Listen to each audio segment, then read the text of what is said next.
Hey guys, this is Shane here from Echo Soundworks. In this video, we'll be recreating the beat from Tyga's new song, Girls Have Fun. So this track is about just a shade under a month old. It's got over 20 million streams on Spotify, and it features G-Eazy and Rich the Kid. Now, I'm not the biggest Tyga fan in the world, but I am a fan of this beat and the sound design and production choices. So the main reason I like it is it's a simple beat. There's maybe like 7 or 8 instruments in the whole track. And I always have an appreciation for when a producer can make an interesting track with a minimal amount of tracks, right? One of the biggest problems I have, and a lot of producers out there, maybe like yourself, the problem you might run into is you overdo everything. Effects, processing, too many tracks, right? How do you know when to stop? So I wanted to get in there and recreate this beat because it'll be a great reminder that sometimes, a lot of times, less is more. So at the end of the video, I want to do something a little bit different. Instead of just recreating the beat and being like, there it is, have fun, there's how we did it.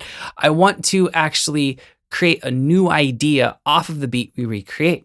Recreating beats or tracks in certain genres or vibes or flavors, right? It's a great way to actually expand your knowledge and your confidence making certain genres of music. So let's dive into Logic and give this a go. All right, so first, let's take a listen to the actual original track or just a small snippet of it for those of you who aren't super familiar.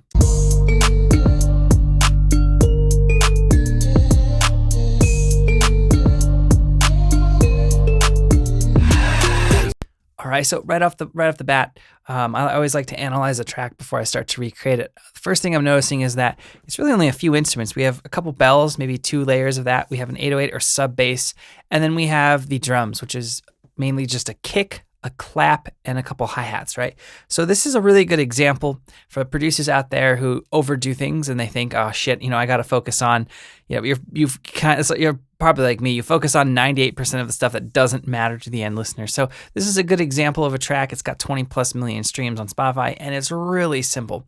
So the first thing I'm going to do is recreate the drum groove, and I have some battery kits kind of pre-made for this video.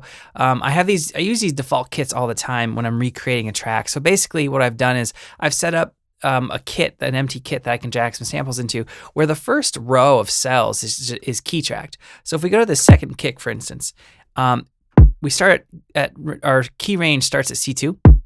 If I work up, right, it's the same kick, it's just being pitched up. Now, the reason I like to do this is because when you're recreating a track, maybe the track is in a different key than the key of the sample you pulled in, like the kick, and it can make it really hard to actually recreate that sound because you'll get tricked into thinking that, your kick isn't right, when in reality, it might be really close or really similar. It's just at a wrong pitch. It's too high, too low, it's out of key, right? So that being said, let's throw in this kick real quick. So I'm going to mute the original to do this, and we're going to hit record.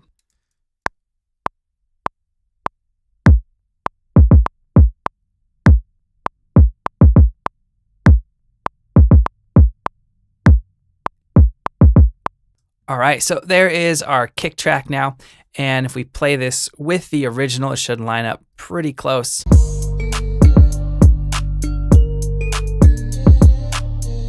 right, so that sounds good. So next, the clap, and I did the exact same workflow. I pulled in a few different claps. This is kind of the classic, trap clap that we've all heard a million times, right? Nothing too crazy with that sound. So we're gonna layer that in right now, and that sounds about right. So I'm just gonna hit record.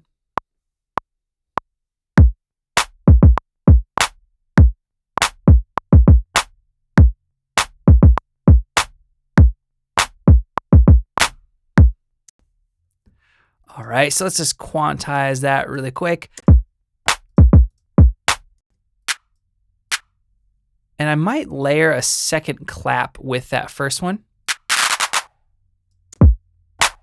Yeah, that sounds good. So let's just take these, highlight Alt or Option and click down to drag.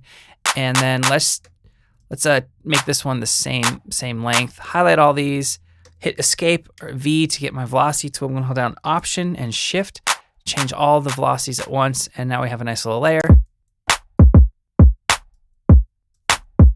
Going to join those together.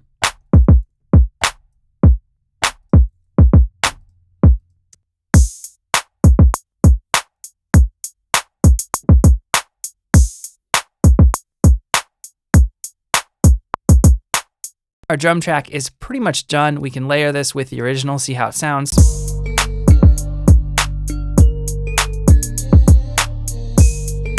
All right, so now I'm gonna layer in an 808 and I'm gonna use a patch I made in Anna 2 for this. It sounds like this. I have a little bit of EQ on it to take out some of the highs.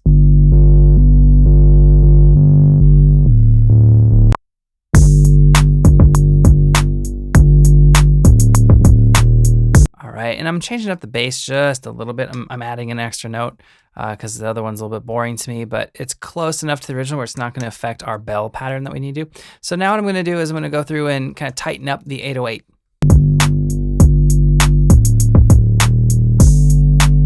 All right, so what I'm gonna do is I'm gonna throw in some sidechain compression and we're going to attach this to our kick. So we're gonna go and select kick down here in the MIDI region because I have a whole dedicated battery instance for the kick. All right, so the threshold.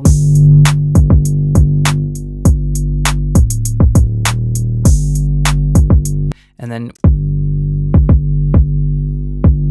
they should sit together quite nicely. So now if we listen to the original track, we should. All right, so I've pulled up a patch from our pack, Sphere. Sphere is perfect for this type of hip hop, this type of vibe. There's tons of mallets, bells, keys that sound like this. So I know I'm gonna find one that's similar to the original. It's just finding the right one. So for those of you who are curious about the notes, A sharp, A, D, and then every other time after it goes up to the F to the G, right? So this one's not belly enough, but it's still a cool sound. That's the one. I love this sound. So that's gonna be perfect for it. So let's just throw that in real quick.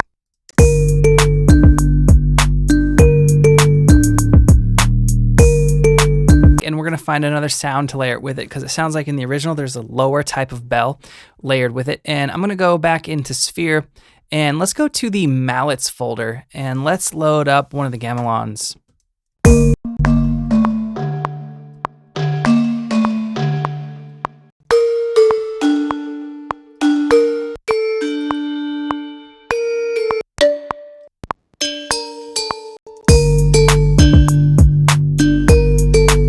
All right, that sounds pretty cool, but let's go to one of the glass bowl presets that might work. That's it.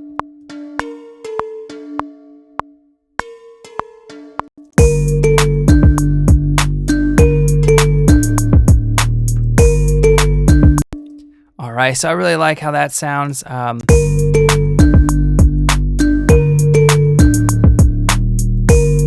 All right, so the last bit that we have to work through is that vocal melody, that little vocal loop. Now in the original track, it's kind of like an ad lib. I'm gonna do something a little bit different for this section. I'm gonna bring in more of like a vocal chop, right? So the one I'm working with, the main thing isn't creating the chop. You could throw in any type of vocal loop that you have, vocal ad lib, splice, sample pack, whatever, right? But processing it, that's gonna be, I think, kind of the key to getting this sound. So this loop that I brought in will highlight this. Check this out. It does not sound hip hop at all. All right, so in this example, we need to lower the pitch, right? And to do that, I'm just gonna do it with the flex mode in Logic, and we're gonna make sure that's on monophonic, and we're gonna take this guy down an entire octave, because it already is in key with our beat. All right, so it already sounds infinitely better than the high-pitched one for this track. So let's take out some of the lows, some of the highs here, and we'll do a little bit resonant boost here, where kind of our cutoff is.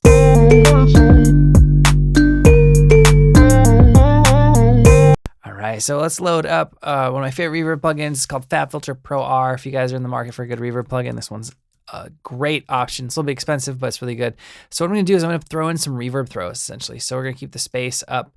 Let's keep it on the default preset. It should work for this, and we can always change it later, but we're gonna take the mix down. I'm gonna hit A on my keyboard and then hit the mix knob. That will open up a lane of automation for that parameter. So now what I'm gonna do is I'm going to create some reverb throws. So we want a little bit of reverb on the whole thing, actually. So let's first start there. It's a good amount. And let's then create our throw. So a reverb throw is basically you're throwing I think of it as you throw a shit ton of reverb in a space or a section of the track, right? So we're throwing reverb around. So right now it's gonna sound, right? There's a lot of reverb filling in that gap.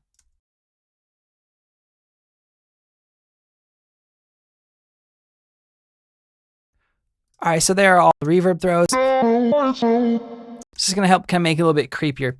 So let's move the reverb plugin down and let's load up another plugin. Let's load up Little Alter Boy. So this is a pitch shifting plugin. And what we wanna do is we wanna accentuate the low timbre of the sound, right? So we're gonna apply a 4-man.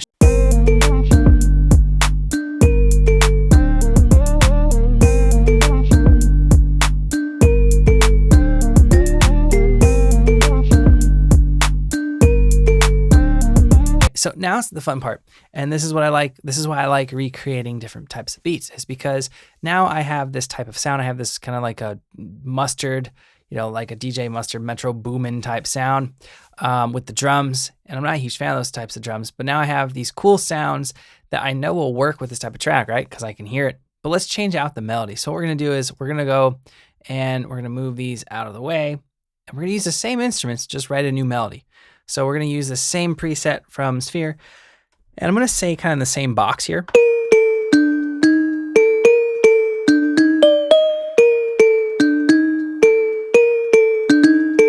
Yeah, I'm gonna do something like that. So let's lay that down real quick.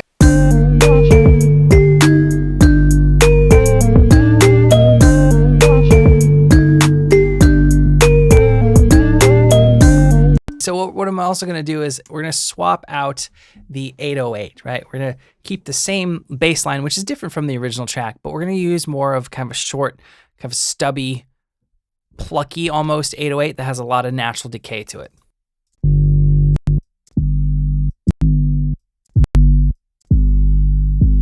All right, so that's a way different sounding 808.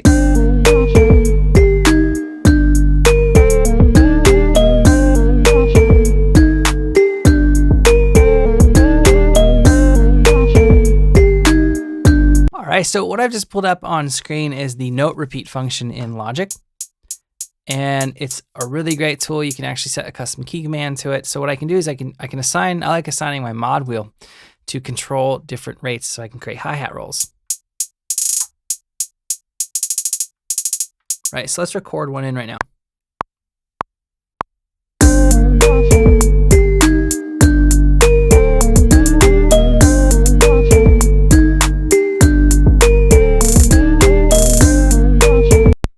All right, guys, so that's gonna sum up this tutorial. We recreated the beat, and then we also added our own spin to it, kind of learning how to get that sound and make it our own, right? If you have any questions or comments, post those, and I'll try to get back to you as soon as I can. If you haven't subscribed to our channel, please do, and definitely hit that notification bell so when we release new videos, which is 2 times a week, you will get an update on that. All right, guys, thank you so much for watching. I will see you next time.